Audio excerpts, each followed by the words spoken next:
very spiffy icon.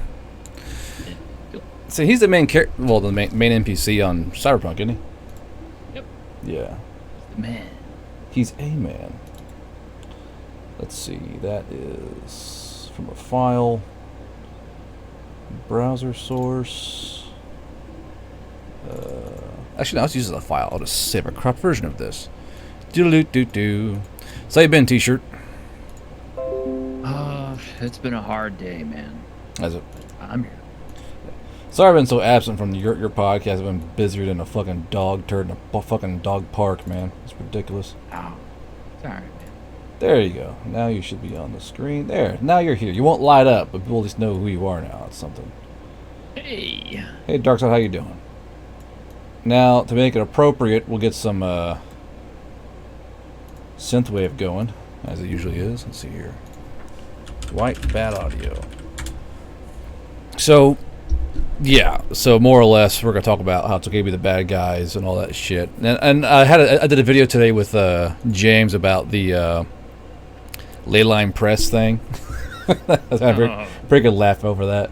You dare work with other people, you bat. I wonder, did you know if they stiffed him or not? Like, they paid him, right? They didn't, like, not pay that guy, right? I would hope they did. Yeah, because I can see them not paying him. Just to be a bunch of assholes. Flip on horizontal. There, now you're facing me. Shinkai, thank you for subscribing for 4 months. Appreciate it, bud. That's me, bro. That's me, bro. Oh, there's Ironcaster. Okay. Ironcaster may want to hop on, perhaps, if he wants to. We can invite him in. Maybe. Yeah. Ironcaster, you want... I was going to say, yeah, Caster, man, can you post this up on the Twitter for me? On the tweeters? The tweeters? If you're up for joining the conversation, Ironcaster, we can drag you in. Whoa, gifties upon you? Okay. Gotcha, Cody. You're available? Okay, we'll drag Ironcaster in here. Make it a half day for the old T-shirt gang, eh? Now, how the hell do we invite him to our current talk? I think you just pull him in. Add friends of DM. There we go. There we go. Fine. Ironcaster. Ironcaster. Typed in Orion. God damn it. There he is. So add him. Oop.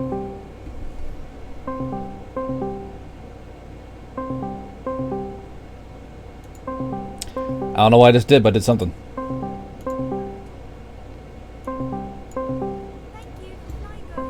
Thank you for getting the subs, Cody. Okay, there's one. Uh-huh. Okay, yeah, I thought it would just add him in. No, it created a whole new fucking thing, which is really annoying. It did. Yeah. I was like, it was add him in. Okay, there's Ironcaster. See, why is this not working? So Ironcaster shows up on screen, but not T-shirt. It's a fucking conspiracy. What? I see me on screen, so... Well, no, because like Ironcaster, his will light up when he talks, but it won't do it for you, and I cannot figure out why that is. Huh. That's whack. It's all very whack. Anyway, because I'm there. I'm Johnny Silverhand, and I'm just inside your head. Nobody else can see me. He was just here. Where'd he go? Where'd he go? We can hear him and everything. He just...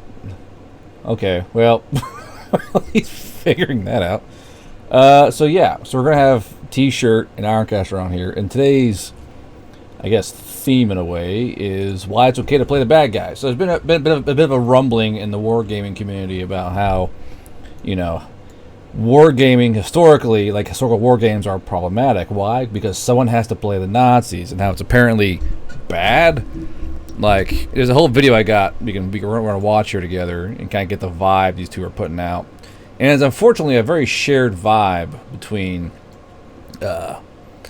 all the more left-leaning war gamers out there, and it's just weird because this wasn't a problem 4, 5, 6, 7, 8 years ago, and I guess Ironcaster's having problems or something.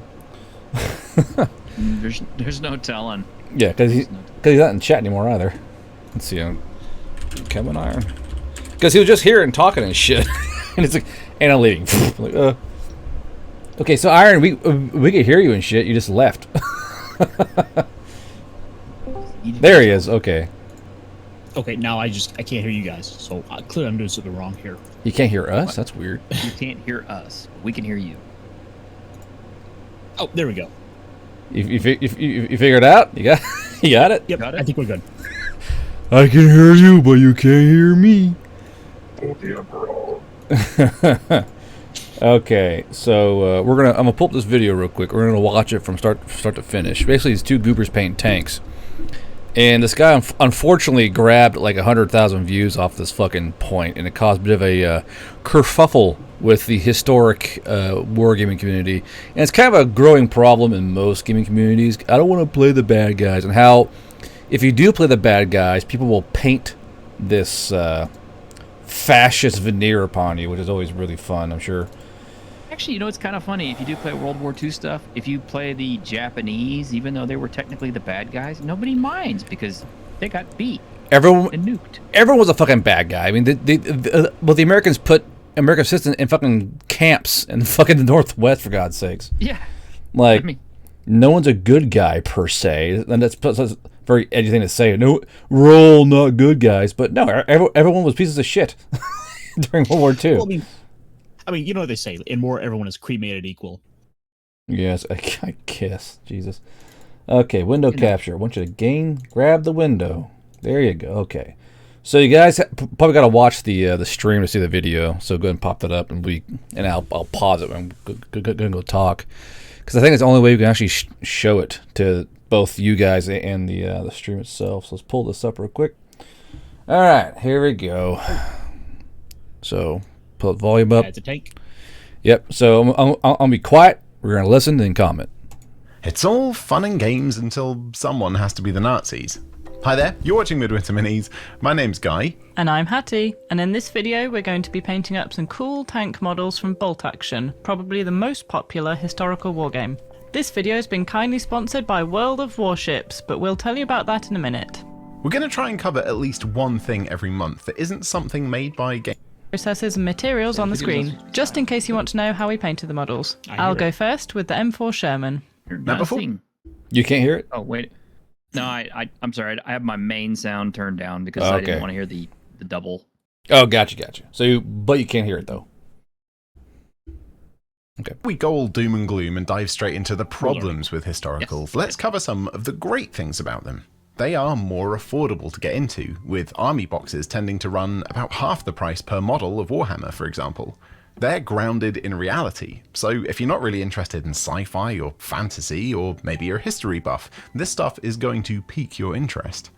There's also something really exciting about living out well-documented battles on the tabletop with moments of unbelievable heroism, bravery, and victory against all odds. Also, the rules, particularly for Bolt Action, are great. Well known and loved in the wargaming community for its blend of fast-paced action, well-balanced forces, interesting scenarios, and random activation that keeps you on your toes during the game. From a hobbying side, historicals are a lot easier to paint because most things are pretty drab and camouflaged, which makes for very forgiving paint jobs. No crazy multicolour wet blends, over-the-top saturation and contrast, or legions of super soldiers wearing colours that are a total pain to paint. But we've got to talk about the elephant in the room here. Or maybe the fascist in the gaming club? Now, let me be real. So they start off with the fascist in the gaming club. That's what I mean. It's not even tongue in cheek. Like sometimes you just want to play the bad guys, and these kind of people are like, so you're a fascist, you hate Jews. Like, no, that's like German tanks. You know, that's kind of what it's all kind of playing off of. But I'll go ahead and restart it. Here we go. Really clear here. We're not accusing anyone of anything, we're both just genuinely curious as to why historical wargaming isn't as popular as the make-believe stuff we all love. One obvious issue is that the armies in historical wargames were real, and were made of real people, and real people lived, fought, and died for their countries and ideologies. In make-believe settings like Warhammer 40k, the baddies, by which I mean everyone, don't really exist. And while they might be allegories or warnings of how humanity may end up, the thing is, crazy... Go ahead. With with a lot of historical warfare, like the people who were like most heavily into it were the people who, in many cases, probably came from that. I remember stuff about like Christopher Lee and Peter Cushing would have just these armies of miniatures like crazy. And they grew up directly in the aftermath, in the effects of like World War II, for example. Well, imagine that. It's funny how they start out like maybe the fascists, and they go, "We're not saying anyone's a fascist," but they literally just say that before. It's like, really? It's all right. Here we go. Space fantasy okay, aesthetic. It's like the original guys behind the Dungeons and Dragons game. They were all like Napoleonic War guys, right? Most of those dudes, well, I should say a good amount of them are still alive, and they're all pretty conservative dudes. They honestly they don't care which side they play so much as they're just playing and having a good time because they're to play, yeah. To live in history for that matter, like to play in that particular time frame with the armies. I mean, yeah, because eventually this is gonna like start spreading out into other crap too. It's like, okay, well, we're doing Civil War reenactments. Okay, well, nobody wants to play the rebels because racism. Yeah, well, that's kind of what I was going to lean into. Like, okay, what factions are safe? No one's safe as a faction. Yeah, I mean, it's like who are you gonna play on that? I mean, there's two sides in this war. Which one are you gonna play? Yeah, somebody's got to be a bad guy. Oh, why can't we just play with little army men? You can be the tan, I'll be the green. It's like that's what they want. They want to like take away the historical value of it, but you goddamn tannies. Yeah, but then you kind of take away the whole. But then at the same time, these same people who want to do this, like they want to be the hero. But it's like, if you want to be the hero, that means someone is gonna have to play the quote unquote bad guys. Yeah. Well, I mean, and the same thing extends to your, TTRPGs too. It's like, the players never want to do anything evil or anything because, that's bad. The players are always evil. Come on. Literally always evil players. Why do we have to be, why do we have to kill everything? Why can't we talk and bake cookies and be nice to the orcs? Because, they're just misunderstood. If every game was a fucking, was a cartoon with the fucking gym people. Fucking what's it called, chat? The cartoon with the guy who's got a star on his chest and all the women are gyms or some shit. What's it called? Anyway, let's go. Not Pokemon. No, not Pokemon. And over-the-top vibe of the whole thing stops it from being grounded in reality and makes it more palatable. In a world where even the good guys are horrible, the baddies are badder than bad. And in the stories and background of the game, they commit horrific atrocities and war crimes, but they're not real. It's escapism. Like watching a scary film. It's fun because it's not real. The other side of this coin is... I'm pretty sure that war crimes and murders are real. Because, like, whenever I sit down and play my little war mini game, I of course have to have a little miniature Auschwitz. Yeah. Yeah. You must put all your orcs in the camp and all take showers. It's only a war crime after the first time. Well, it's only a war crime. It's only a war crime if you lose the war. That's one of the biggest fucking things. Yeah, and not to mention the fact that it's like you got regular guys in the German army and stuff like that who never stepped foot anywhere near Auschwitz or Buchenwald or Bergen-Belsen or any of these places. It's like your average German grunt out there in the front field, hiding behind a fucking hedgerow. Didn't realize that, there was people being exterminated, 30, 40 miles away. Yeah. They were just there to, hold a point or... Well, they're there to be a soldier. That's one of the biggest things. Yeah.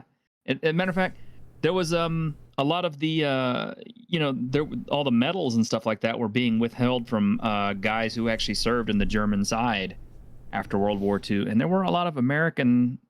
troops and Russian troops who actually went to boot for these guys, saying, no, give these guys medals because they were out there dying too. Yeah, like Attila Junkie. Yeah, so Junkie in my game, we do role play our war crimes. that's a thing in the Velvet universe. Let's go ahead and describe how you wish to violate this girl that you have held down by your other two friends. No, not those war crimes. Not those war crimes. Not those war crimes. Okay. That Which specific war crime are we talking about? That specific war crime is verboten from the game. I'm talking like feeding vegans meat as a form of torture. That kind of war crime. Okay. My bad. I guess our definition of war crimes are thinking actual war crimes. Junkie says really. Junkie says that got dark quick. Yes, Did we yes, it discuss did. using false gender identities? Yeah, that's also a war crime if you call someone the wrong Oh, really? pronouns. Junkie says that got dark quick. Stop misgendering me. That's a war crime. Historical war games like crime. Bolt Action. Basically, someone has to How play dare as you the put, Nazis, how dare or you at put least butter a on Nazi this? allied army. Understandably, some people might feel that playing as the Nazis is inherently immoral or offensive, regardless of the historical context. It seems maybe a bit yucky or weird to be having fun playing as them or collecting them, glorifying or romanticizing a regime that committed real-life atrocities. The stuff also happened within living memory of some people. Now, those people are really old now, to be fair, and they probably won't be playing war games, but their families might, and it might leave a bad taste in their mouths. Many people have experienced trauma or have family members who have experienced trauma related to the events in the Second World War. Now, both Hattie and I have family members who actually fought in these wars. Both our grandfathers were in the RAF. My great-grandfather was awarded the don't still exist, and that their supporters might be into tabletop games. Here we go. Hold on, And this a one lot here. of people are. Wait a minute. No, hold on. Space bugs Wait a with minute, stompy wait a minute. robots. Hold on. Also, let's not pretend that far-right Okay, groups so don't still this guy exist. said, yeah, our grandparents were in the RAF. Okay, it's the Royal Air Force for people who don't know. Okay, so basically your grandparents were way above the action, you know, shooting machine guns and dropping bombs and shit. Usually at night, because most of the, you know, the Brits did most of their flying and stuff at night. It's not quite the same as, you know, being nose to nose with, you know, a kraut in a hedgerow and having to bayonet the fucker, you know? So here's There's kind of a little different effect there. yeah, but here's the thing that gets me the most is this part right here, and it's like just listen to how they paint people. Here we go. Bugs with stompy robots. Awesome, let's go. Also, let's not pretend that far-right groups don't still exist, and that their supporters might be into tabletop games. Okay, so I think my tank's done. I'm really pleased. That point right there. He's trying to imply, in a very cheeky way, the only folks who would want to play as a Japanese or as the Germans would be far-right Nazis. It's basically what the left calls dog whistling, where like if you're playing the Nazi army, you must be a Nazi. Like the only one I've met who was an actual far right guy loved playing as like the Americans. Like, like that's the only guy I ever met. He loved playing like Team Yankee and killing Russians. That's all he wanted to fucking do. Like they didn't fight the Russians. The Russians were allies. yeah, I know, but it's just like these people try to imply that in a very light-handed way that if you play as a Nazi and enjoy German armies, and you're probably a right-wing dog whistle who wants to kill minorities. Like they always do this shit, and it's weird seeing it in like historical wargaming of all places, because it's basically everywhere. I mean, hell, you go to play any game, and it seems like if you guys don't, you know, play as orcs, you must hate whatever else have you. But let's go ahead and play. Keep on playing this fucking shit show. With how that camouflage turned out. Turns out blue tanks. I will start out though saying that when this video starts, his wife says, "I don't want to paint the German tank." That Gravestone, thank you for gifting 5 subs. But his wife says, "I don't want to paint the German tank. You paint it," because she's like, she felt icky painting a fucking tank. Not nice image there. T-shirt, the virtual signal award. All right, but when they start painting this German tank, he gets more into it. A really useful Yeah, I was tool. about to say, you can Also, post I'm that glad up I did there. the two-tone in the beiges because I think that gives it a little extra spice. So maybe I could have eased up on the mud. You know, the So, more I Hattie's painted done. this, the I'm more up I next. felt the urge to look at Poland in a funny way. Yeah, what's funny is that they're sponsored by World of Warships, right? Where you got to play as they're playing the Nassau right now, like in the ad. They're playing the fucking Nassau German battleship. But this is fine apparently. Playing as a Nazis, playing in the Bismarck and shit. That's fine in World of Warships, apparently. But wargaming bad. I mean, like, you know, like I said, for some reason people don't mind playing the Japanese because anime is so cool. Japanese culture is so cool, and yet it's kind of like, you've ever heard of something called the Rape of Nanking? Or certain special project battalions. Yeah, I mean, it's like, you know, the Japanese treated, you know, didn't even believe in having prisoners of war. They thought it was shameful. It's like, so if you were captured and you were a POW in a Japanese internment camp, they beat the shit out of you. In fact, I'll tell you a little story, and this is absolutely true. Growing up, my friend is half Filipino and American, and his father was in the Philippines defending it when the Germans attacked. And he got captured. You mean the Japanese? I should say the Japanese. Yeah, Japanese. And then the Germans came. What the fuck? And then the Germans came. No, the Japanese attacked the Philippines, and they took him prisoner. And they ripped all his toenails out. Ooh. Like for fun? And they beat the shit out of him every single fucking day. Every single day.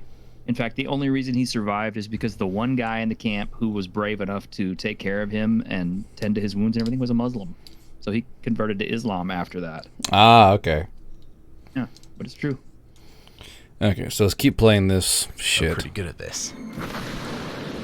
Back to the painting.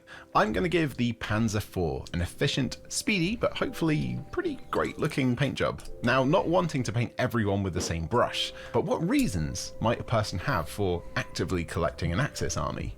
Maybe they're just a power gamer. The Germans had some really good equipment, tanks and tactics. Maybe they just want to win the games they play. Maybe they're a historian who studied the German perspective of the war, or to understand the psychological rationale behind regimes like Nazism. Maybe they're just big Hugo Boss style aficionados, but maybe, just maybe, they might be slightly too into it.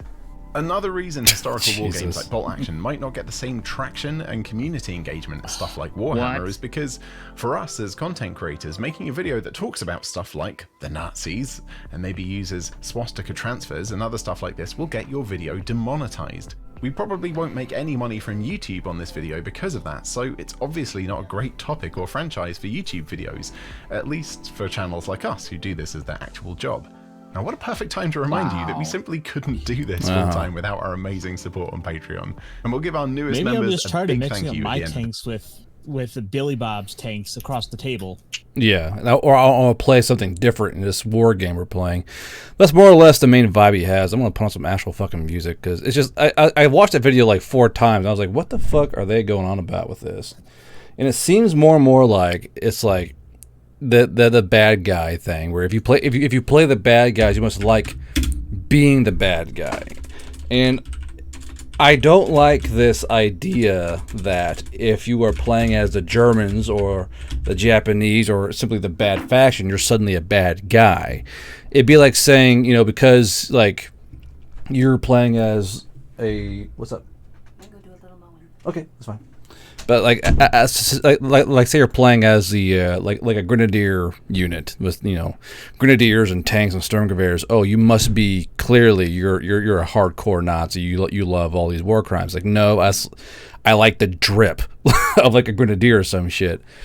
And I've seen it in the RPG sphere long enough. I mean, you and Ironcaster can attest to that more than I ever could. But now seeing it in wargaming, really, that's what we're gonna do now. We're gonna bring it here in wargaming. It's just such a fucking piss take. And and the funny thing is, it's like, originally whenever they came out with DnD back in 74. They had the alignment system. Good, chaotic, evil, and all this. And, so it's like, people, didn't usually play evil, but sometimes they did.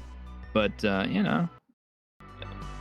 they've broken that down now to the point where they're trying to get rid of alignment and everything else. And I'm just kind of like, who does this actually serve? I mean, it's like, on the one hand, you don't like people being bad guys. On the other hand, you're eliminating anybody from being labeled a bad guy right off the bat. So it's kind of like, how are you mixing these two things together? Because it's like part of the whole heroic struggle is a definite good versus evil type thing. And so I don't get the rationale. I don't get the rationale of implying there are good or bad guys. Like I said before, I love how morally ambiguous 40K is. Like, yes, that's really how real life is. Or the reason why we weren't tried out for war crimes or anything else because we won the war. I mean, Russia raped Berlin for how many fucking days, but don't give a fucking shit because they won the war. It's just, or like the fact that, America literally took their own citizens, anyone who's Japanese, and put them in a camp, like families. They like there's a big event center up in Montana and Washington where you can still see what the barracks were, where they housed all these people in horse stalls and shit, just to completely absolve them of their rights and their constitutional rights, and said, you are now the enemy, go sit in that fucking horse stall on this fucking bunk rack we have for you. And that's completely fine. Or the fact that every single unit in World War II committed a war crime or two.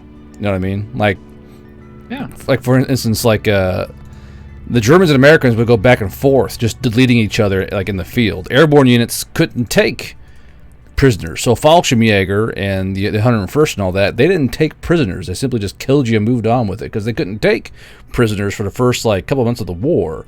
And every side did that. I mean, the Russians would slaughter German soldiers that they even come across them after the failed push west. I mean, everyone does it. There's no good side to any war, for that matter. And technically, the only good guys on 40K are the fucking Tau, and even then, the subsect of Tau, which is like they're not good. Under what's that chick's name? The one that has all the fucking Rule 34 art over that fire.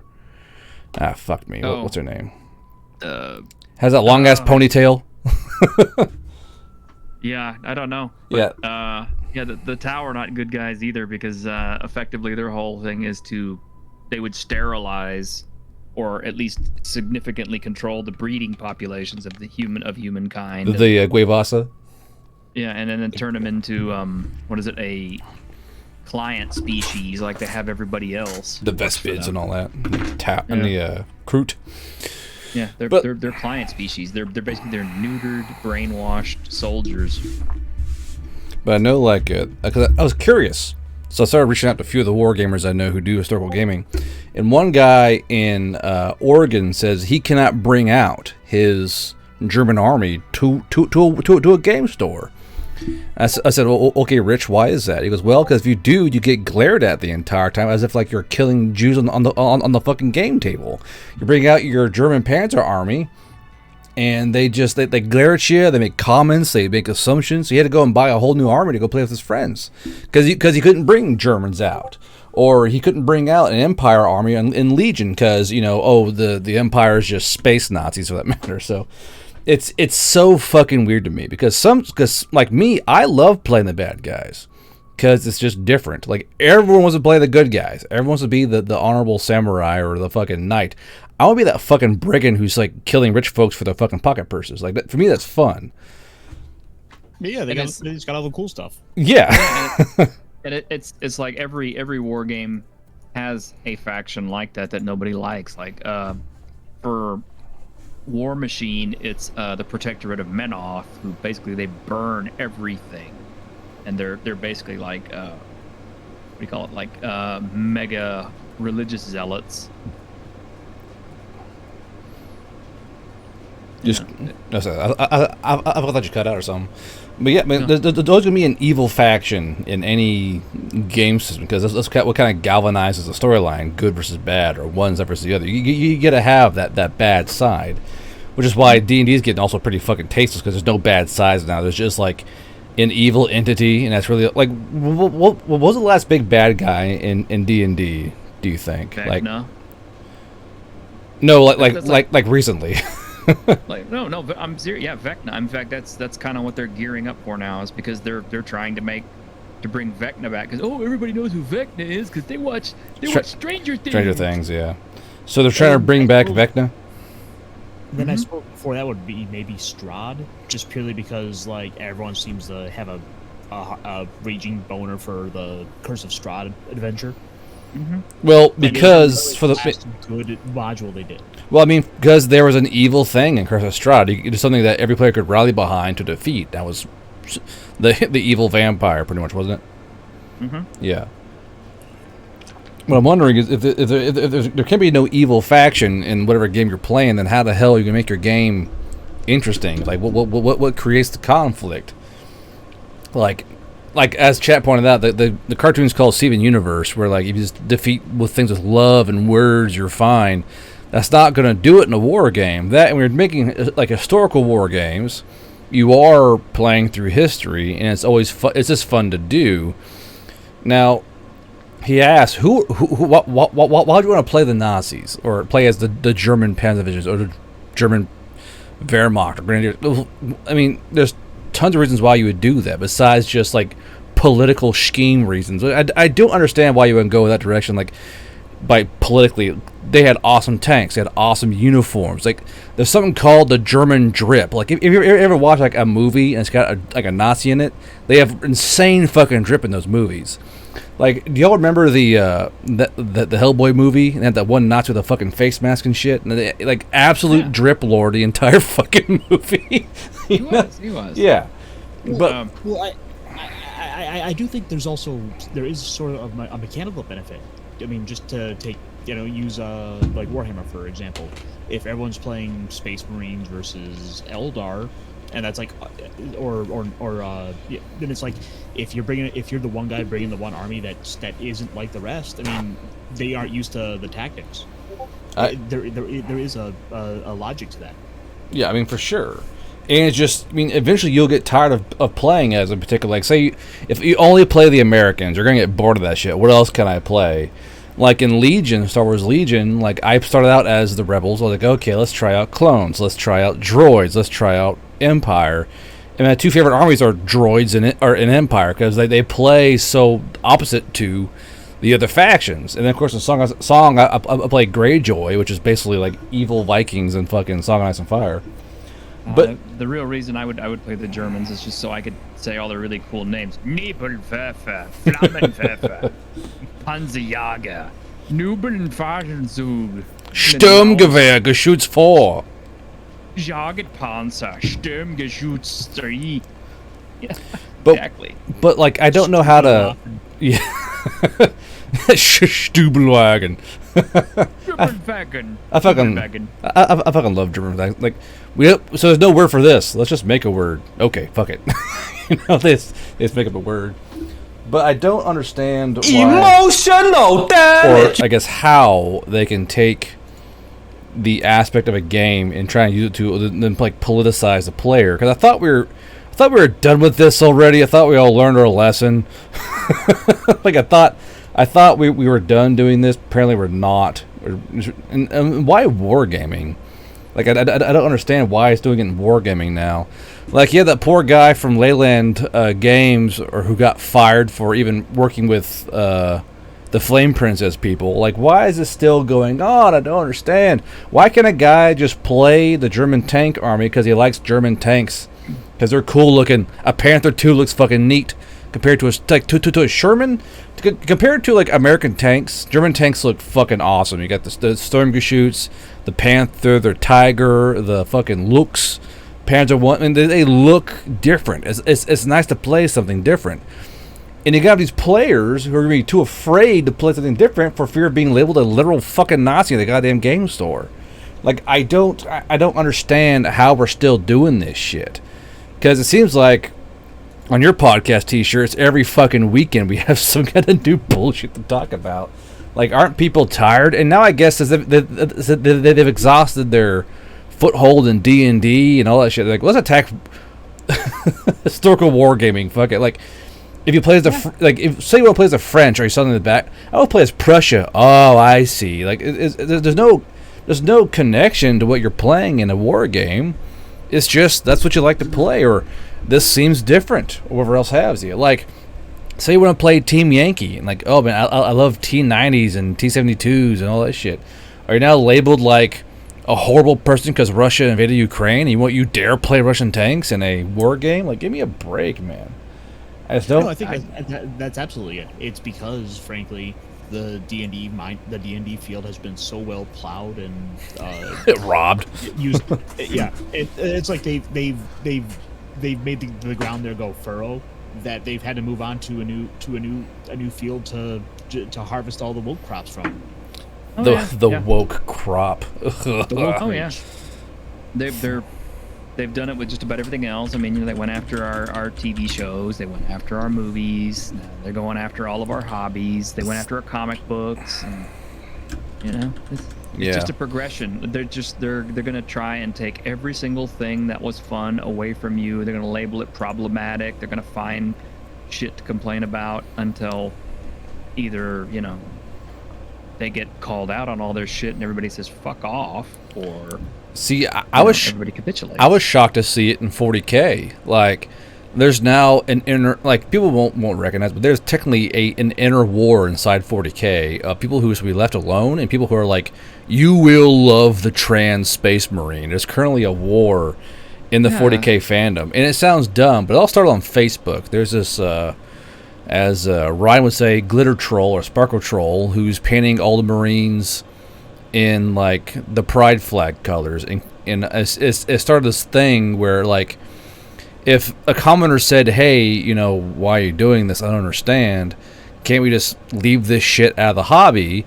They then attack that commenter and delete them from the Facebook group. Like, if you dare dissent against the non-binary Space Marine flag color, you're part of the problem, and they kick you. They do, and they kick you out of the Facebook group. Yeah, that's the tactic that they use. They want to shame you. They want to harass you. They want to intimidate you into being like the herd, because the deal is their power relies on keeping everybody else cowed and subservient and part of the group mentality. If you start to show signs of intelligence and free thinking, dissent, and dissent, they have to squash you, and they have to squash you as hard as they possibly can, as an example to everybody else who might think, I kind of agree with that guy. He has some good points. It's just weird seeing it in wargaming, because I expected to see it in D&D and RPGs. Like, that's been the vogue for the last 4 years now. But why is it now in wargaming? You're in a game where you're designed to kill each other via dice, and now it's like, if you play Imperial Guard like really, really well, are you not a neo-Nazi? If you dare smirk at my non-binary Space Marine chapter, you're fucking problematic. And they're attacking each other. Well, no, that's not right. One's not attacking the other. One's saying, hey, I just want to play my fucking Tyranids. Why does this shit matter? Other one's going, you're part of the problem. You won't be missed. Blah, blah, blah. It's like, it's like on Twitter too. Like, if you go on 40K Twitter, it's that shit all the fucking time. Like, ever since the why are there no female Space Marine shit, it's been on every fucking day on Twitter. Yeah, and I mean, they gave us the Adeptus Sororitas, which were supposed to be the sisters of battle, and that's not good enough. Yeah. Well, and I think part of it comes from, like, it's these different groups are all in the same gaming gaming space, that you have the D&D players looking over at the players with their little funny tanks, and you're just like oh, that's a funny little windmill you have on your tank there. You dare put the friendship windmill in your fucking Panzer IV? I'll see you in jail. So Spartan says, so there you are playing your favorite historical tabletop game, but all of a sudden you're a Nazi. Thank you for the $6, Spartan. So there I was playing the Germans, and I was having a good day, and suddenly I wanted to kill minorities. Like, that doesn't happen. Sometimes the guy just I want to play a Tiger tank and shoot at Sherman. Sometimes that's just all you want to do. Now, what's really funny is how I'm kind of waiting for it. Is that in certain games, you're playing as the bad guys. Like in the game Insurgency, you play as either the GIs, the Americans, or you play as the fucking Taliban. And no one cared. If anything, the gamers memed it up. I remember playing Insurgency, people were doing the Afghani war cry while charging into buildings and planting C4. You kind of learn to embrace what you're playing, and this may come off as problematic, but sometimes you just gotta play up the bit and enjoy the meme. Like, I will admit, many a time when I played Germans in any kind of war game, I'll put on the accent and make funny jokes. That's kind of what you do. Ask you some questions. Yeah, that's a nice grand you have there. Something happened to it, or call or using the hard R, calling someone hey, you fucking clanker, while playing Legion. It's just part of the fun. And I swear to that's our word. Yeah, you can only use clanker. You get People should be brought and slaughtered. Clanka is Clanker is our word. You guys say Clanka, yeah. Why are you so happy? You want like there's an image of these B1 battle droids around a fucking pickup truck flying a Confederacy flag, like their flag. And it's like, why are you so proud? You lost the war, and all wearing like Bud Light hats and shit. You gotta embrace the meme, and I don't know why. I do mean these people. Y'all know who I mean. Can't just embrace the meme, just have fun. Play as a Tyranids, play as the Imperial Guard, play as the Germans. Just enjoy the meme, enjoy the game. It doesn't have to be like all this finger pointing bullshit. It's just so tedious. Cody, thank you for the $5. Yeah. You know, and part of this shit is it's I agree, Cody. it hurts. It hurts gaming. It's funny. They're always referring to gamers as a community. We're a community. A community, yeah. I'm like, bullshit. We're a community. You are breaking down communities because all you're doing is at the friendly local game stores and stuff like that. You're creating factionalized friction because you're basically doing the same kind of bullying bullshit that I grew up with, which was like cliques and stuff. Yeah. Oh, you're fucking clicks. Yeah, you're not part of. You're part of that other group over there that plays this or doesn't use these rules. You guys don't use safety tools in your game. You are wrong. What color is your tiefling gonna be? Is your tiefling bisexual or demisexual? Demisexual. Demisexual. What are your Tell us what your character's pronouns are. Jeez. And like I just put it on Twitter, and apparently Bitshammer's back at it. So Bitshammer's been on fire recently for a certain thing. So Bitshammer said, I'm banned by Bitshammer, by the way, which is pretty funny. Lost. So he says they use gene stealer cults. So he's implying this, and Bitshammer says they use gene stealer cults for trans people, orcs for black people, Tau stand in for Asian people when they're not used as a communist analog.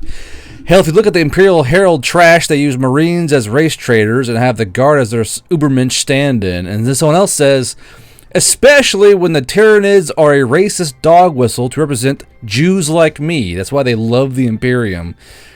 Where do these people come from, man? Like, good God. I mean, admittedly, back when Warhammer and stuff was made, there is a certain edginess to it. I mean, it's like, like all the humans and stuff were basically organized into either British or Germans.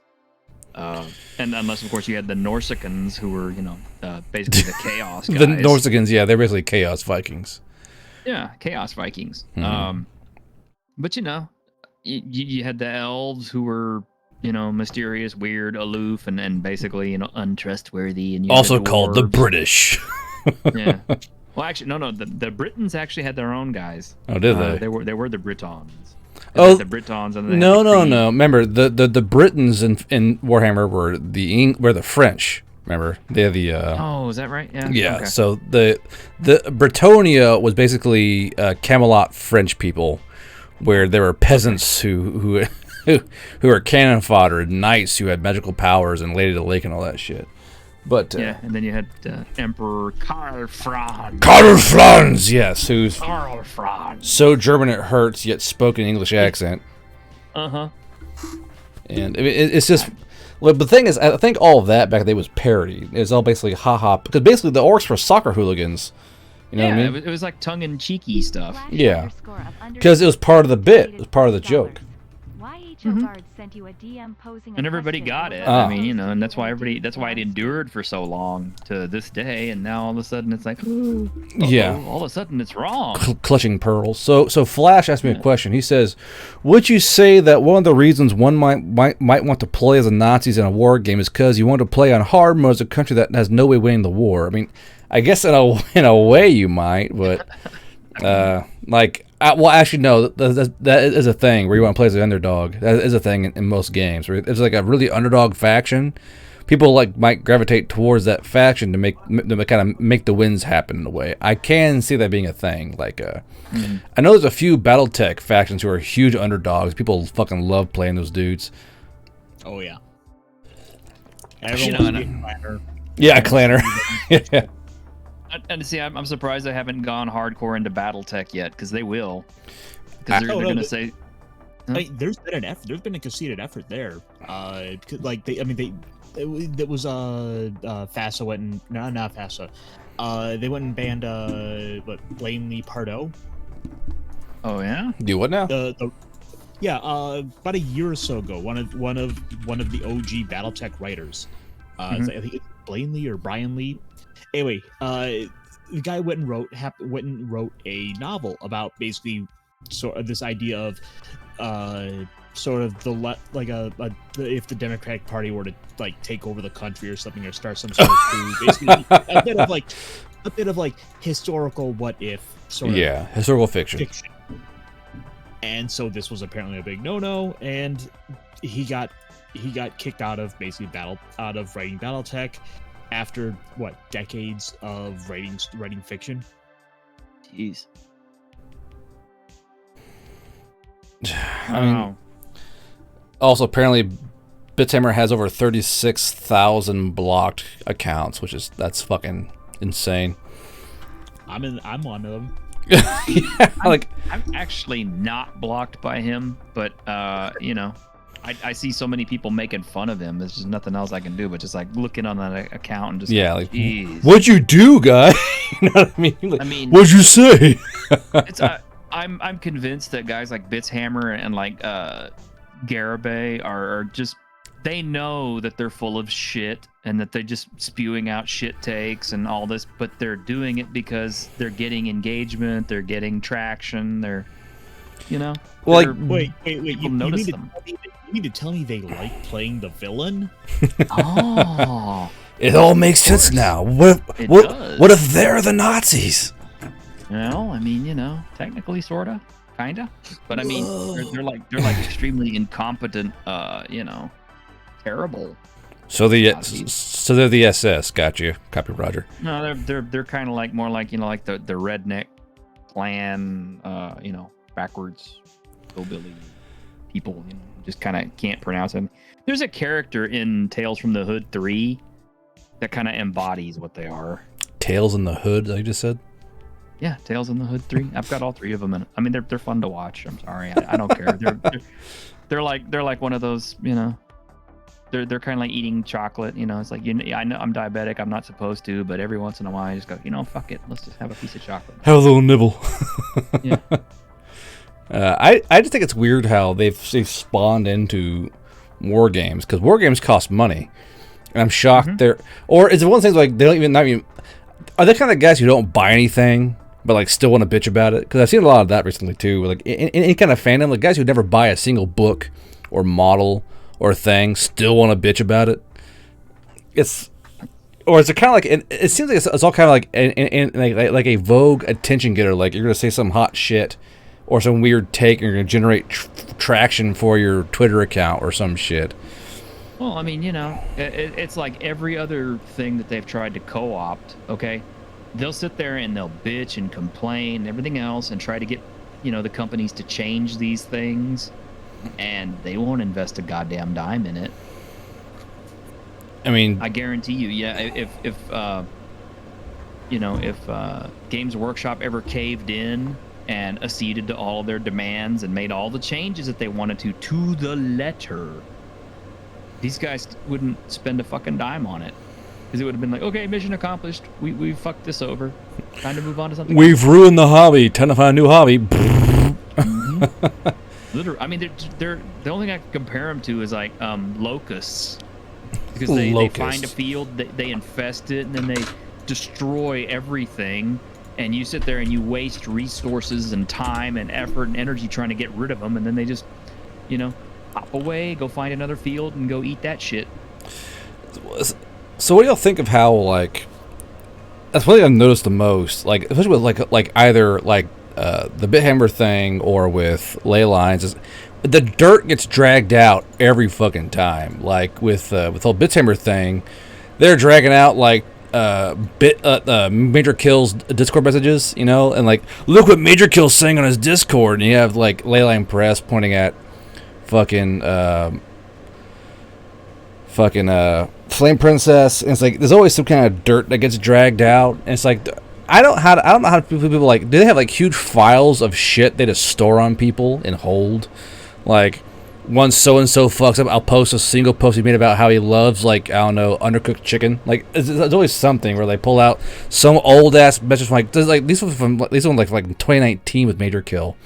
So someone's been holding on to these things for like 19, 20, 21, 22 for 4 years, just holding on to them for 4 years. Like, one day I'll need this. You know what I mean? Oh, it absolutely happens. I'm reminded, for example, of one of the cases around, for example, Activision Blizzard. Blizzard in general, goddamn. Oh yeah. Well, in this case, though, there was like I think not Jeff Keighley. There was a journalist does a lot of investigative journalism. Basically, covers a lot of woke stuff, and he was going on about how like, oh, he's held information back, but he was like just waiting for like the right opportune time to use it. It's like people were actually getting hurt here, and you held this off because you wanted to make a juicier story. Yeah, or like you could have, or like that's actually a real life thing for me, where someone will hold on to something for so long. Where if it like, okay, if this was such a huge fucking problem, why are you bringing this up 4 years later? Or someone can make some innocuous comment, whether it's an RPG creator or a game creator or a content creator. They say one wrong thing 6 years ago while they're drunk on a Discord, and suddenly you're put on the cross for all to see. You gotta hang there and bleed out. It's like you can't be spicy anymore. It seems like. And the thing is, I fucking love being spicy. Like I'm doing this shit on fucking Twitch, for God's sakes. Like I don't make money on YouTube. Like I think I made. It took 1, 2, 3, 4, 5, 6 months for me to get a payout on YouTube once, because like they wouldn't give me ads because I was being too spicy. Like when I'm trying to write these stories, and if I get a little too non PG-13, my views get docked. Like there are guys in the chat right now who I got an alert for the first Emily Bronze episode like yesterday. But the video's been out for like fucking 3 or 4 months. Like they just. YouTube fucks you over if not even remotely PC, and it kind of takes the flavor out of stuff. The horrible shit gives things flavor. Like Lamentations gotten big shit because they have females getting butchered and shit. I got hate mail for having a female character get a tomahawk to the fucking forehead. Like, it's war. If you're writing a war novel or like a gritty RPG novel that has combat, people gonna die. Like I say all the time, bullets aren't gendered. You can't have male and female bullets. Someone's gonna get shot and die. And like it's just it seems like once everything's safe and homogenized and no one's gonna stick out or some shit, it's just like we saw it in DnD, we saw it in Pathfinder, we saw it in RPGs in general. Now we're seeing it in wargaming, and we saw it for the last 4 or 5 years in TV and film. We're getting a nice big dose of that Schadenfreude from the new Cleopatra movie. That did well on Rotten Tomatoes. You guys see the 2%? I mean, it's Cleopatra, the warrior princess. I'm like, fuck no. She was Macedonian, for God's sake. Cleopatra managed to double its audience approval rating. To what, 2%? Yes. And what was really wild is how that movie crew got mad at Egypt. Like, the Egyptians are racist. Why? Because you're portraying their race incorrectly? What the fuck? Like, no. Let's get the proper term right. Will Smith's wife. Yeah. But she narrated that too, by the way. Wait, what? Oh, she's like the executive producer on it. Yeah. Jada Pinkett did that shit? Yes, she did. What an idiot. It really just everyone needs to start just calling her Will Smith's wife, because it's all an ego trip. Will Smith's wife. I used to think she was hot as fuck too. My wife's son. Anyway, it's just. I mean, I hope not for Smith. That'd be fucking awful. But knowing their history, it's like, Well, oh my gosh. And of course, now they're saying that, the audience score being review bombed, quote unquote, on Rotten Tomatoes isn't funny and is dangerous to the future of black representation in entertainment. Have they just completely removed all the past black stars? Are they just no longer worth it anymore? Like, is it we didn't have any female action heroes until what's her name jumped up there, right? You mean like We black didn't have ones? any- Oh, okay. No, I mean I'm talking about just it at all. There were none until what's her name? Sigourney Weaver didn't exist. No, she didn't exist. No, she was nobody. And then of course we didn't have any Asian action heroes until Simu Liu did Shang-Chi. So Jackie Chan was a government plant. He never existed. You mean Bruce the Lee great, was actually Scott- American. Oh, so Spartan here is pointing it out. So did y'all see the post that H&K made? Like the gun company? Yeah. So H&K Yeah. tried to try and blow some air on the woke fire, and they got like exploded on in their comments. Like H&K deleted the comment they made, and I want to be a fly on the wall in their meeting room over that shit. Like just like gun bunnies are bad. I mean, Well, Bud Light's gonna send them a case of beer just as a thank you. and Miller. Oh yeah, canned water. I'm sure they're so appreciative of that shit. Yeah, But like, I mean, Heckler and Koch is German, so oh look, the Americans, they sent us the actual beer. Really? Yeah, I brushed my teeth with this shit. Throw it away and get us a bottle of Schlager. Take your liquid bread. liquid bread. It's just like it's. Was it not infecting? You got gun companies, beer companies, game companies, wargaming companies.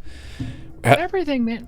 Well, it's like the ESG shit. like man. well, It's literally the ESG. every weekend we're like, when will they learn? Next weekend, when will they learn? Next weekend, when will they learn? Next weekend, oh my god, they still haven't learned. It's just ridiculous. Did you happen to see that recent video from Midnight's Edge covering it? I did not. ESG? Yes, Yeah. it's an absolutely brilliant video they did breaking down why a lot of the reasons for why this is all happening, going into kind of the reasoning behind the ESG money. It's just the financial players behind the big financial players where these corporations have to get loans from and borrow money from are quickly forcing a lot of the ESG causes onto it. So for a lot of these major corporations, just to be able to function, they're quite literally being forced into it. They basically, it's either conform or go under. I'll send you the video. It's fascinating. Like a fun fascinating or a sad fascinating? I Meh. think you know. I did a thing where I talked about how like my game is racist bees, right? And I got emails over that shit too. Like, why are your bees racist? Because they are. Well, why? Because I said they are. Like, I want the bees to be racist. Leave me alone. I gotta explain myself to you. Like, it's like even like the low end on my end, the little like small fish, is still fucking annoying as shit. Like, why are bees racist? Because they just are. They're raised to be racist. Well, can you change that? No, because I want them to be racist little bees. Like, it's what I want them to be. Racist What's cheese. fun in that? Yeah, like it's to me having racist bees is fun. Racist bees are like the whole part of like the orc culture. Orcs raise bees to the point where the bees just hate any race but orcs, so they're racist bees. That's the whole point of them having their bees. People are like, I don't think that's a good idea. Well, why not? Well, it just seems like, like insensitive. Dude, the elves, no one cares. They're racist bees. Get over it. This. I'm kind of having fun with one of your guys here in the chat. What's Flash this? of Green says the Egyptians ain't black though. If anything, they're closer in skin tone to Hispanics. And I said, yeah, except Egyptians don't sell oranges, do roofing. And Well, I mean, I could say that I'm a Hispanic, so They- I will gladly sell oranges. they outsource their roofing to other people in the Middle East. Yeah. And then that whole thing started. We made matzo balls. Jesus. As far as the Cleopatra thing goes, they're doing that just for the name recognition. Because, like I said, any idiot up in Hollywood, they're not going to recognize Nefertiti.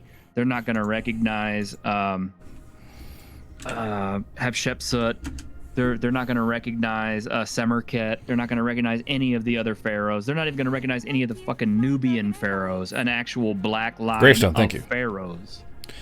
I mean, But because they said Cleopatra, it's like, oh yeah, we know who that is because we saw the movie, the Elizabeth Taylor movie, a long time ago. We know who that is. well, they could have also made their own Egyptian story. I mean, I've said this on your podcast, the whole Little Mermaid thing. They could have just made their own fucking Little Mermaid story. They could have had their own little black Little Mermaid, and they could have crushed it. They could have had a black mermaid that sinks slaver ships, but no. They rather just hijack a well-known name brand. And I guess we're doing that with history now.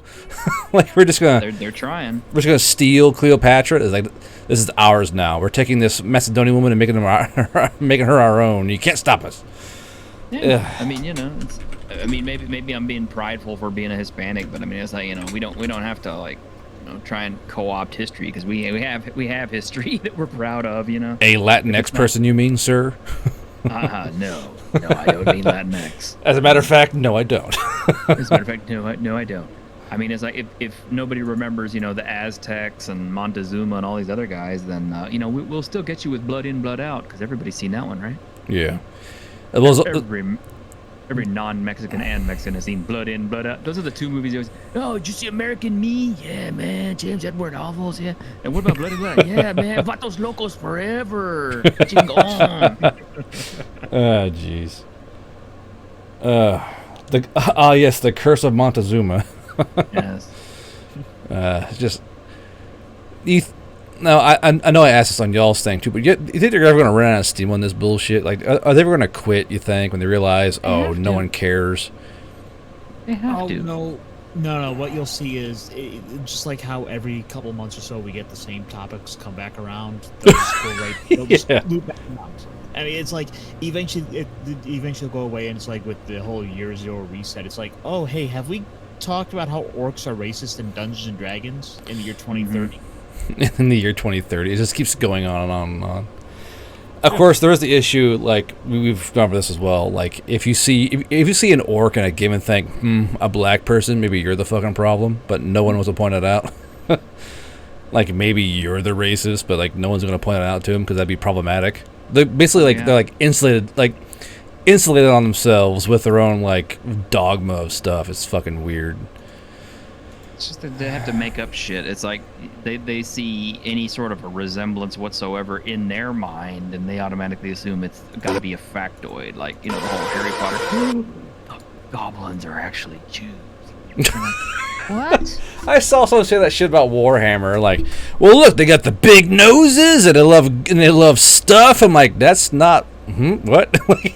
Like you're just kind of like, buddy, I don't know if that's. You want to say that out loud on Facebook? You ready to go do that? It's almost like people forgot that stereotype about big noses is also true of the French. Or some 47 races on Earth that all have big noses. You don't own big noses, Jews. Come on. I mean, We mind it you. out. I mean, I'm a historian. I'm not so much of a cultural anthropologist or anything like that, but I do believe there are actually tribes in Africa who actually differentiate themselves by the size of their nose. And I'm absolutely 100% serious. I'll take your word for it. I mean, I don't know. I mean, I'm just saying. People will find anything to divide themselves along, and then it's like, everybody's like, oh, yeah, we're all united. I'm kind of like, but you're not, because you guys will bitch at each other about, the tone of your skin, even like that, Can't we just divide ourselves what anime we like and call it a day? That seems like the only correct way to do this is like, what anime you like, use that to like compel yourselves from others. Let's just choose the safe option, what anime you like, and you can hate each other on that. At least that way, we can all be, united in one front. No, because then it becomes another problem, because then if I tell people, it's like, oh yeah, I like Berserk, well, you don't even want to talk to me then, because I don't want to have to do anything to do with somebody who enjoys that kind of content. You like Goblin Slayer? Exactly. Well, anime fans have been having the great waifu wars for decades now. I mean, the old Rei versus Asuka from Neon Genesis Evangelion has been around for 30 years now. People will still not let that shit go. People will not talk to each other over their fucking options. Despite the correct option being Masato, they'll still argue over that kind of shit. Mm-hmm. It's You get two some bitches in the room and you start talking about, hey, who would win between Luffy and Goku? The fucking claws come out. So, do you guys have any good news? Any fun news? That's a good question. That's not a good answer. Well, Let me look back on this shit. I mean, today was just like a shitstorm of shit today. of stuff, yeah. Like, no matter where you looked, there's something awful happening, or like, oh yeah, so and so, yada yada. Like, I don't care. Well, I mean, you know, it's like I said, it started up this morning, and it was like my feed was just, you know, like one shit take after another, and I'm just kind of like, what is it with today? It's just one shit take after another. Like the the Dove soap thing.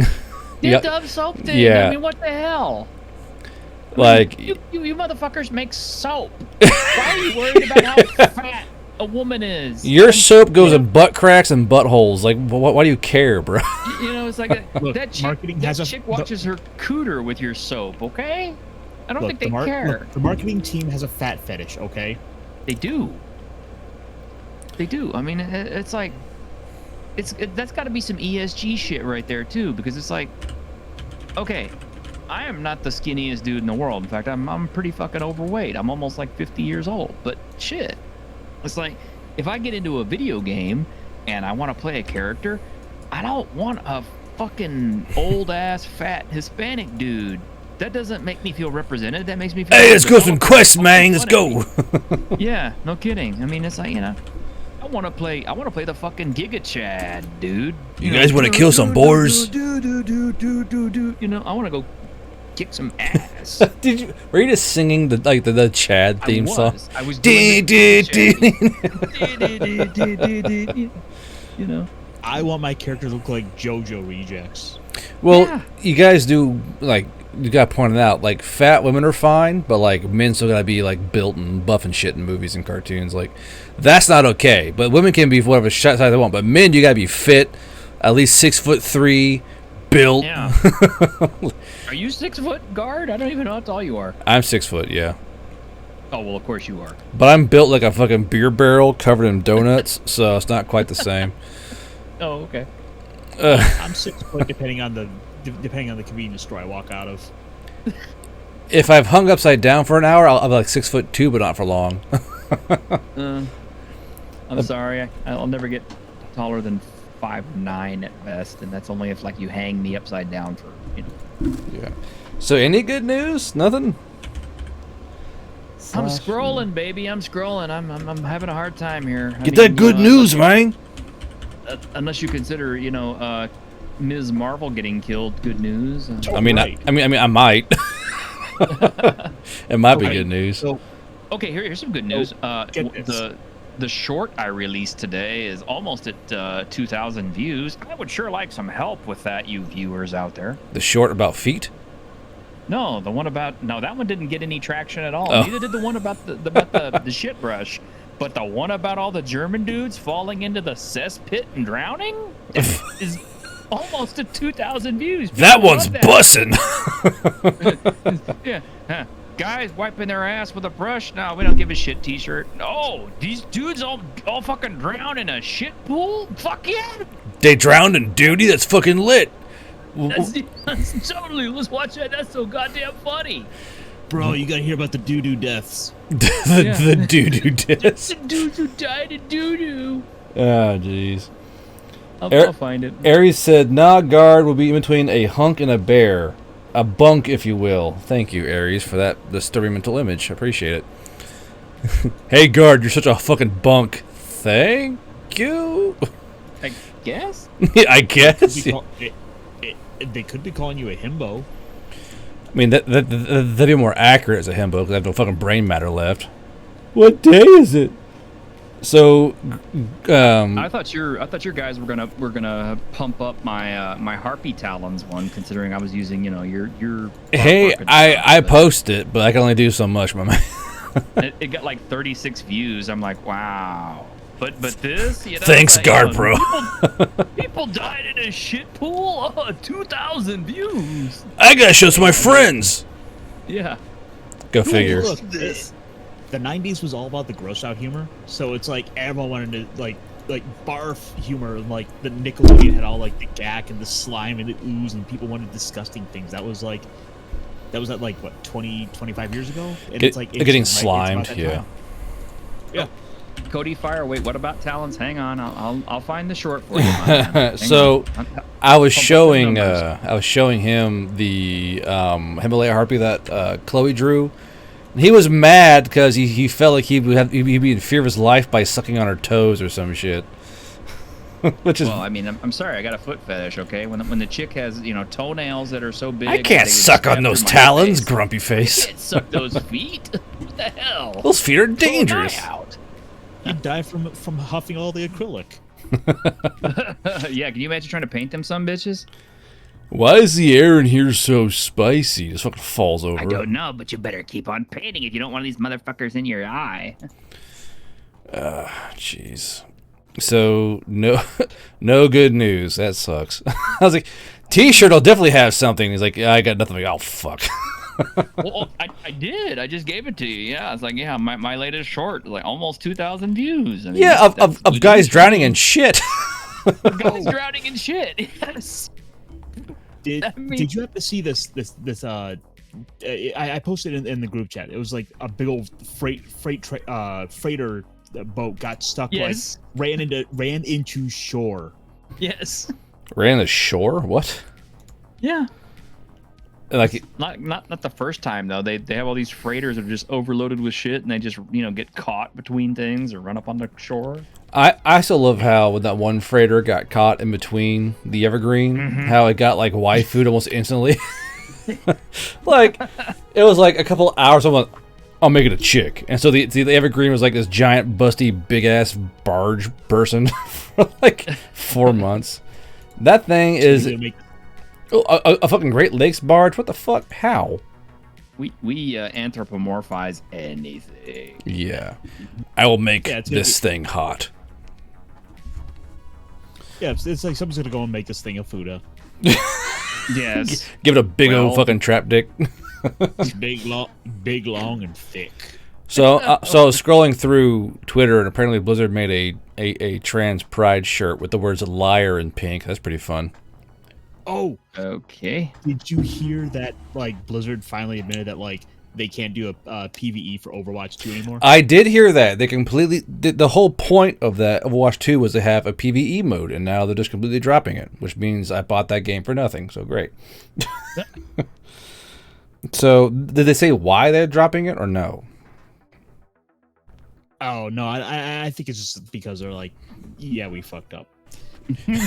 Yeah, we fucked up. Can't do it. Well, I guess I'm glad Blizzard gave all the porn artists those new 3D animations to use. That's something, I guess. I mean, I was kind of excited for Diablo 4 because this weekend was the stress test weekend, and I forgot about it. And so, I log into my Battle.net account. I'm like, okay, I got to download some more shit to make Diablo 4 work before I can get in there. Okay, I'm waiting. I get to play. And I figured, okay, well, look, I need to play a class I haven't played yet because I got to play during the last thing. And I was like, let's play the druid. And because I don't want to stare at a dude's ass all day, let me pick the female druid. I'm like, what is this shit? There's no sliders. This chick is like obese. I said make her ass bigger! So hold on. It's not just her ass. It's like Is ask her what her a Diablo, you said? yeah, it's Diablo 4. You ask her what her fucking measurements are, and she'll be like 34, 34, 34. Okay. That is an absolute unit of a person. Holy shit. Yes. I mean, like, it's like, I'm a fat ass. I get winded just walking to my fucking car from work. I can only imagine what that chick gets into, like if she gets into a fight with a fucking demon. That's what I think I don't get. Like, I get they want to be body positive and all that shit, but these guys are adventurers who are like running around like at least 10 miles a day, carrying kit and gear and fighting eldritch beings. They're not gonna be fat. They can't afford to eat that much to be fat. Like, like if you guys look back through like historical catalogs of them trying to feed knights and shit, knights would just fucking pummel down food, and we're like I think it was. Especially after battle. Yeah, like a quarter of a knight's like salary or weight or cost. His costs were in food, like eating like venison and salmon and shit by the fistful and bread and stuff. Like like I get what they're trying to do. Like they're trying to do the Dove soap thing. Like every size can be a hero. No, they can. No, they can't. Usually the fat hero gets left behind and gets eaten by fucking demons. I mean, come on. I mean, you'd think so. I don't gotta outrun the monster. I just gotta outrun you. Yeah. Yeah, basically. I mean, and it's Sorry, Druid. So like anyway, I get logged in to play D4, and I'm literally I just get through the very first opening mission thingy where you're supposed to go into the little cathedral and then kill the one demon and then come back out and then talk to the villager, and then you get taken to the you know, you get the whole ceremony and thing before you can actually start the game. Yeah. And all of a sudden the game shuts down and I'm like, what? And it's like, oh, time's expired. The What? trial has ended. And I'm like, you motherfuckers. It took longer to download the game than it did for me to play it. Nice. See, I still have some hope for Blizzard with the official hardcore servers for Classic. Because, like, I try and play video games nowadays, and there's too fucking easy. There's no loss to it. There's no risk. Like, when I play a video game, especially an RPG, I want risk. I want death to mean something. And not a single RPG since, like, what was it, Neverwinter, I think, has made death even remotely scary. Like, oh god, I gotta spend 4 minutes of running back to my corpse. Fuck it, I don't give a... Like, it kind of makes death boring. There's no risk to combat. Because in combat, if you die, you just run back to your body and start back off where you were. And with the hardcore servers, this fan-made thing, it's death on delete. So if you do all this work and you fuck up and die, you gotta delete your character. Which makes death scary, which makes combat encounters exciting, because you don't know what's gonna happen to it. And official hardcore WoW would, you know, kind of alleviate that tedium of it. Because you guys, have either of you played, like, retail or World of Warcraft? Yeah, of course. It's boring as shit. And it's full of furries now, which is interesting. Hardcore WoW needs an easy mode. Well, it is. Like, you get handed shit to you in current retail WoW. Like, you log on. Like, here's your reward for logging on. Like, I don't want a reward for logging on, you fucking dick. Like, let me go earn something. That's what every game is like now. It's like, ugh. Well, I mean, now they like, you know, I logged in for the first time in a few years because, you know, I stopped playing Black during the Blitz Chung thing. Mm-hmm. Oh. And so yeah, see, that's how long I've been out of it. And so I logged back in for the first time thinking, okay, well, we'll give it a try. We're in Dragonflight. It's been a couple of expansions. We'll see how they're doing.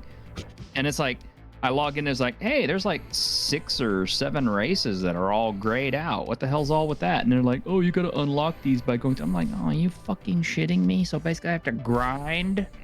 I can't just jump right into the new expansion and like, you know, get all the... No, I gotta go back and replay this old shit that I wanted to avoid to begin with in order to unlock this shit. Well, that and like grinding that out. The new Overwatch, you had to grind and unlock characters. You couldn't just have characters to play. And if you can get logged in, I mean, the waiting times is like, yeah, about 2 hours later, I finally got to play. Anything new on the RPG front? Any new games coming out besides Ley Lines' new steampunk game, which is gonna get fucking hosed probably? Well, there is that new one, and we're gonna talk about this one on Saturday, of course. But, wow, you can't talk about it here. Oh no, we're gonna talk about it here if you want. let me pump it up right here, and I'll throw you the link. See, because this one is spicy. Spicy, is it? It's so spicy. So spicy. Here we go. Like, we better have a safe word for this one. Yes, you're gonna need a space word. You're gonna need the space word for this one because Space word. it's called Kinks and Cantrips. Kinks and Cantrips. Kinks and Cantrips. It's a 5e source book focused on exploring yourself and learning about kink. It's a 5e source book. Oh my god. That's a bondage lady on a shield. I mean, I'm glad they got their goal, but is. I mean, yeah, it's definitely going to happen, but yeah, it's got 26 classes. Those have bound ladies. Those are 2 bound women on a shield. What the fuck? And get this. Okay, it's got 5 races / species and 1 lineage. Included are the fur folk who possess traits of their bestial ancestors, their mythkin cousins who have the blood of legendary creatures, cubelings who owe their genealogy to the oozes of the dark. The succubus-like Zicubus, who excels at charming others, and the cursed unified, who make an arcane sigil about their throats and imbue them with extraordinary powers and a dark legacy. So, Who's gonna buy this? So I want to ask: is this woke or tongue in cheek? I can't tell. The artwork looks woke. It's from Stellara Books, who I've never heard of, but sometimes kink shaming is okay. But I backed it because it's only $15. And I figure, okay, at the very least, it's worth a chuckle. And if there's something in there that's useful, then okay, it's cool. I mean, the artwork looks really shit to me. Cody says sometimes kink shaming is okay. But so basically, let's see they let here. you play furries and they let you play slime girl. So it's basically like the monster girl, the beginning of the monster girl thing. Tell me more. They shouldn't have based it off 5e. They should have done their own thing at this point. So let's see here. Well, 5e is easy to piggyback off of because that is true. Everybody knows 5e. So, in my experience, if one were to draw a Venn diagram of kinky people and TTRGB players, you'll be left with something very nearly a perfect circle. On top of, dude, they don't know a lot of RPG players, do you? I think they understand RPG players. There's not a lot of sex going on in the RPG. I mean, when I'm sitting around the table with 5 other hairy, smelly dudes, that's what I want to do. That's what I'm talking about. So my bondage priest puts his finger in your twat. Power up. It's not gonna happen. Yeah, it's not gonna happen, dude. Okay, so add these two together. Maneuver. Cast spell Power Fist. Add these two things together, and it was high time that someone made a compendium of TTRPG content that spoke both to seasoned kinky individuals and those curious explorers who are delving into themselves. Is that literal? I'm just gonna throw this out there, but Mage Hand has a lot of uses besides just picking things up. Well, hang on. The way that's written acts like the nymphology book didn't exist 20 years ago. Or the Book of Erotic Fantasy. Oh my god. This is like black actors. There weren't any black actors until now. There weren't any kinky books until now. Yeah. Nobody did this. Some of you may be wondering, what is kink? I'll let the book's opening words explain. Kink is many things to many people and is often very hard to define. Wikipedia, the most holy of annals, just kind of gives up and defines it as any sexual practice which is seen as outside norms. What? It's a different kind of dungeon we're exploring today, fellow adventurers. I hope you brought your butt plugs. Hope you brought your +1 butt plug to this fucking adventure. Oh, speaking of butt plugs, here's something you wish you didn't know, but I do. Great. I'm concerned about this. You should be because okay. So apparently some guy thought it would be a really good idea to MRI? wear a butt plug to his MRI. Yep. And what he didn't realize is even though the butt plug was silicone, it had a metal core. So the MRI machine, when it turned on, it basically it acted like an anal rail gun. Yeah, the phrase anal rail gun's attached with that. Yeah. Yes, and it shot the fucking piece into his chest. Into his, so now he's suing the butt plug company. Into his chest cavity, which is yes. So ranging from bondage to gentle domination, from ABO to teratophilia, from asexuality to polyamory, there's something for everyone and a whole lot more to discover. This seems kind of woke, doesn't it? This is it's like a kinky woke sex D&D 5e book. You can download the PDF sample so you can show your audience if you really want to. There is a GIMP in that. Chat, we're going in. We're going in, chat. Here we go. Kinks and cantrips. Oh my gosh. I'm like all these like the stretch goals classes that are unlocked in here, like the Feather Monk. The Feather Hawk? What? The Feather Monk. Oh, Feather Monk. Utilizing finesse and surprising sensation. Oh god. Is this the feather? Is this our Velvet fatal tattoo for this year? Okay, so we're in the PDF. Slash Conclave Ranger. Preferred weapon: sling, ooze companion, lasso effects, ammunition. What the fuck? Lattice effects, ammunition. Your ooze companion serves not only as a valuable ally, but also a source of ammunition. So apparently there's like a kinky paladin called the Indomitable Oath Paladin. How the fuck is asexual kinky? I don't know, Cody. That's a great that's a great fucking question. I mean, you know, everything's kinky. They'll lay on hands on your firm backside. I lay on hands like really hard. Yeah, but I can only do it in your private places. All right, chat. Fuck your fans. All right, chat. Let's rate this writing here. The Indomitable Oath Paladin. The door flew wide, thrown open by the strength that panic had given Thalia. Her escape path clear, she bolted from the farmhouse, running for a distant tree line. This she knew was a fleeting hope, for what protection could trees provide from a dragon, but she had to try. What she did not expect was the mountainous figure standing in the path leading to her home. The armor that adorned the female knight gleamed in the noonday sun. In either hand she held tower shields as wide as she was and taller yet. The knight's tree trunk-sized arms must have let her carry such mobile bastions, for Thalia doubted she could have lifted a single one with both hands. Though this was odd, it did not give Thalia pause. She knew she had to keep going, or she would be roasted by the crimson death diving toward her. At first she thought she must have tripped. The sensation of falling overtook her. What the is this? How is this kinky? What the fuck? Someone just trying to... Oh, I see. Okay. Mm-hmm. The artwork. Thalia was not sure how she wasn't injured from the impact against the shield, but bands of light wrapped around her, binding her tightly against the shield's surface. Distressingly, she now formed an excellent target, faced toward the oncoming Drake as she was. She tried to scream, but felt the divine energy cover her mouth, silencing her. She must have looked quite a sight, eyes wide in terror as a torrent of flame speared from the sky. But as the flood of fire crested over them both, she felt nothing. Neither heat nor pain bothered her, though she did feel the shield at her back grow warm from the assault. It was hard to hear over the inferno's roar, but she thought she heard the knight grimacing beyond the shield wall. How do you hear someone grimacing? This is like some AI wrote this shit. Grunting, perhaps, but you can't hear a grimace. Yeah. So they suck the person to the shield? Is that what I'm hearing? They bind them to the shield.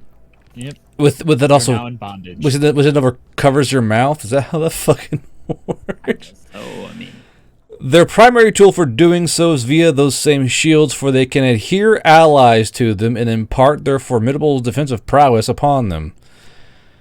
well, that's nice, I guess. This, I mean, this sounds easy to cheese. it does. It kind of does. Unyielding bulwark, aura of bravery, channel divinity, Sargat sanctuary. The Sargat Tower shields.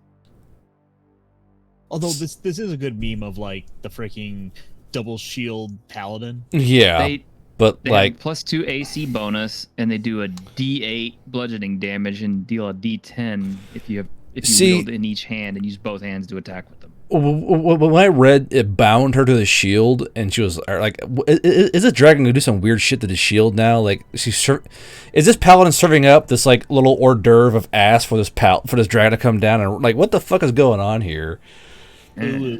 So they bondage their ally to the shield and silence them, and also bind their hands. That's pretty interesting way to help your allies. I'll say that much. I could see that becoming a real. I mean, you got another PC in the party that's annoying the shit out of you. Here you go. Okay, so page 7. There's a sadist. Drawing satisfaction from the pain or no, don't glue me to the fuck shield. listen do the fuck no, my lord, not the fuck shield, please. I just saw that. To the fuck shield. So sadist, drawing satisfaction from the pain or this is up Grimm's alley right here. Holy shit, t-shirt. Yeah, it's like you know the you must gather your courage and go visit the noble knights of the fuck shack. That's right, the fuck shack. But now it's got a whole new context, though. Here, it's Yep. like, Knights of the fuck shack. Now get upon my shield, boy. I don't want to do that. The Tabletopless crew needs to see this book.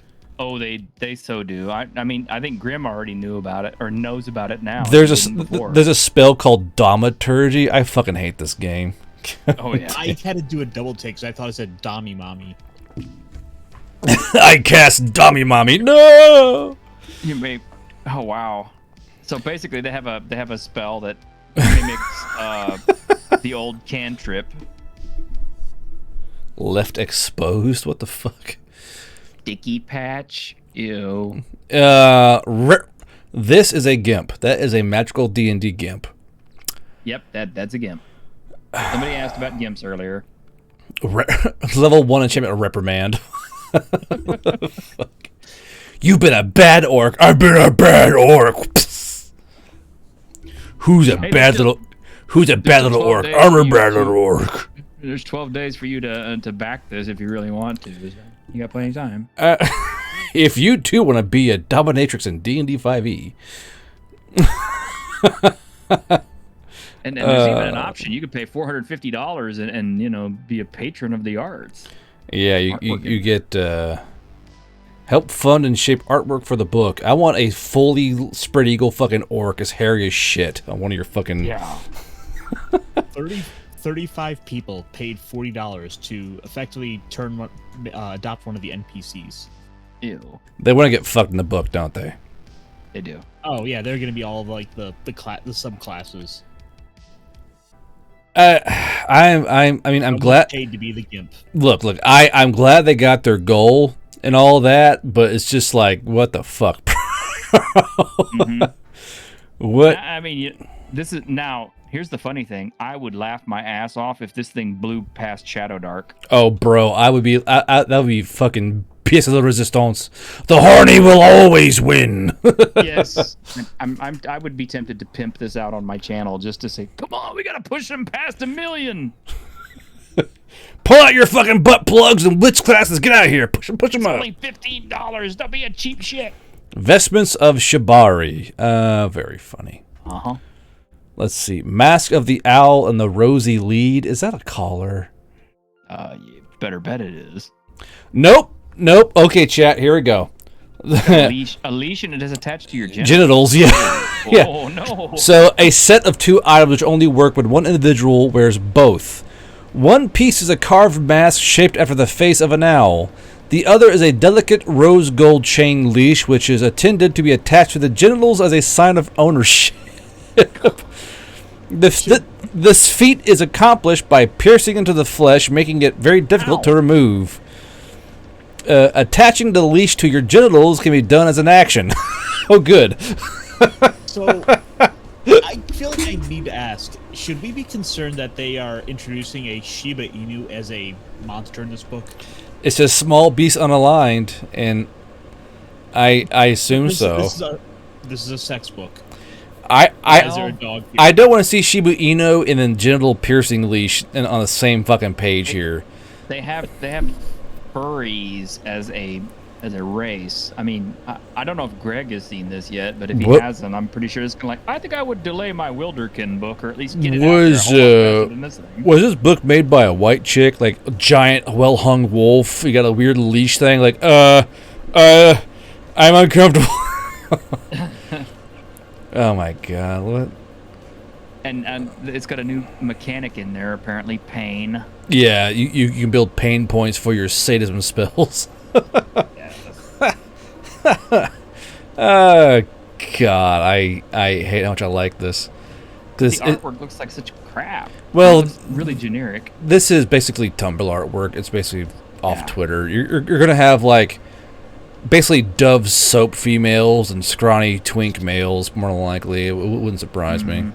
Like, this is clearly a dude in his gimp suit, so it's definitely gonna be put. Like, just from what I can see, it's gonna be pushing. Yeah, it's gonna be pushing like bulky, like dom lesbian females or something. Yeah. But man, this one appears normal, but who the fuck knows? Well, yeah. It's clearly a foot fetish though for you there. T-shirt right there. There's a little. The a little bit, yeah. yeah. I mean, hey, I appreciate them toes. I like the way them toes are framed. Mm. Hey. Kinks and cantrips. Jesus Christ. I don't want to believe. Well, I mean, you wanted some good news, and look where it's from, Seattle. Is this good news? Because, like, actually, what if kids get a hold of this? I'm pretty sure it's not going to be in your FLGS. I hope not. That'd be really fucking awkward. Mom, I want the Kinks and Cantrips playbook. Okay, honey, anything you want. Or if it is, it's going to be one of those ones that's sealed in plastic. Behind the counter with the fucking Playboys, like. I guess. Like the only real like saving grace is they're not giving you a physical copy.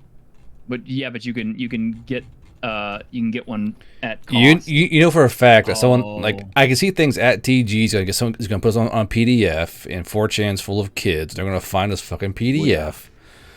Oh yeah. Like, hey guys, let's play King. Imagine like 4 like big ass burly dudes. All right, boys are playing Kinks and Cantrips. Get your fucking butt plugs ready. I want to get my physical copy of this and then go to my FLGS and whatever they're offering a 5e game. Plonk my copy down. Say, I want to play my transgendered furry, kink romancer. Kink romancer. And if they try to tell me no, I'll be like, are you being haters? You're being a bigot, sir. You're being bigots against me. Gagging glob, 5 points. You can create a slime gag. That's interesting. Awesome. Chat, I think we're gonna call it there. My brain's too melted after this shit. Okay. You don't want to move on to talking about the new My Little Pony role-playing game? Is that new? Oh, there's a new one. Oh, is there another new one? What's it called? Yes. It's the same studio that did the Transformers and G.I. Joe and Power Rangers. Renegade Studios. Yeah. Ass Bite Lashes. Is that what that said? I don't know. Renegade Game Studio, My Little Pony products. Okay. Yes. Let's see. Adventure Princess Pageantry. Oh boy. Is that what it's called? A deck building game? That's a deck building game. It's a deck building game. With dice. What the fuck? Well, this is something I would buy because I fucking love deck building games, but like do it like for like the piss take of anything. I mean, Renegade has done these for all the other Hasbro licenses, so they all exist. I only mention this in jest because what do you follow up the kink book with? My Little Pony Princess Pageantry. All right, chat. I will see you guys. We're gonna head off here. Iron and T-shirt. Thanks for coming in and shit posting with me. We'll see you guys Saturday for the RPG game. Iron and T-shirt. Say goodnight. Are you gonna be here for Twig on Saturday? I hope so. Yeah, I shouldn't have anything weird going on Saturday. Okay, cool. Hopefully, that'd be awesome. We can talk about this again then. Yeah, insert Ram Ranch meme. No, we're not doing that. Summon the Ram Ranch Knights. Okay. Anyway, good night, chat. Good night.